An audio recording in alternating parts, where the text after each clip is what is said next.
Hi, my name is Matthew Rhodes. I'm a licensed social worker here in the state of Nevada in Reno, home to your university.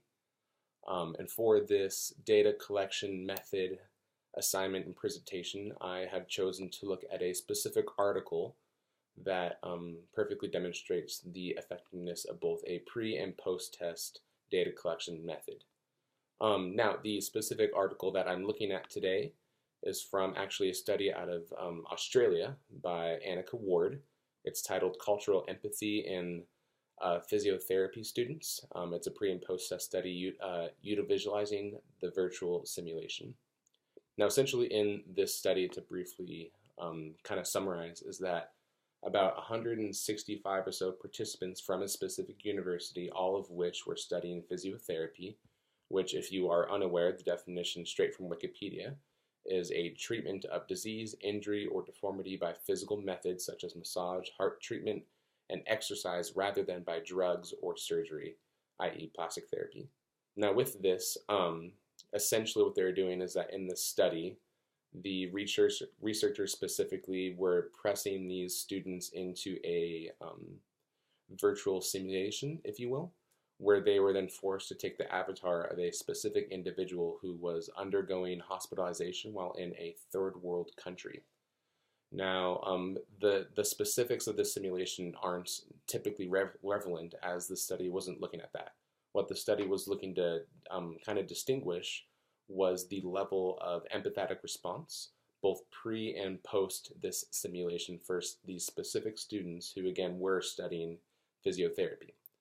Now, the goal here was to demonstrate some kind of correlation between a virtual simulation, if you will, and its effects on empathy for these students.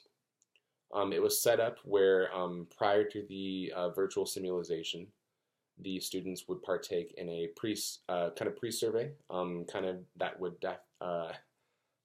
distinguish their level of empathy for this specific target population. And then after going through the virtual simulation, they would then go through the same study to then demonstrate their change in empathetic responses. Specifically, this evaluation was done through, it's a non-parametric analysis, which basically means that the responses from the study were then pressed against a data collection where the data collectors or the survey analysis or the researchers, they were able to kind of analyze the data without ever assuming any underlying distribution. This allowed for the kind of lack of bias within the study and essentially provided this chance for the researchers to really specifically look at the empathetic responses before and after the simulation without knowing which responses was which and which one was tied to who.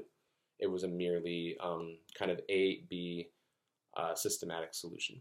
Now, with this, they found that on average, the students experienced a good heightened level of empathetic response, which was to be kind of understood. That's what their hypothesis was kind of after.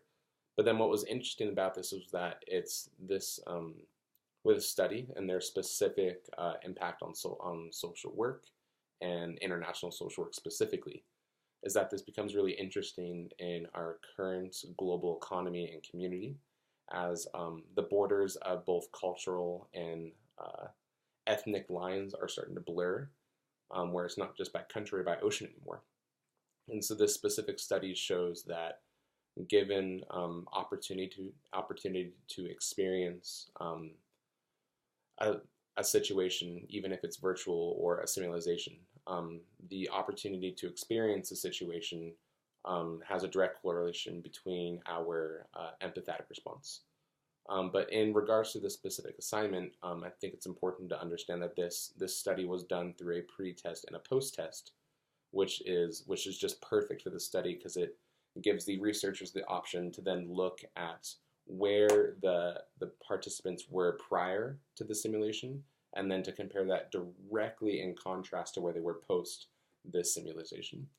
So that's just a brief idea of what this study was about and a brief idea of how the data analysis really contributed to the success of this research.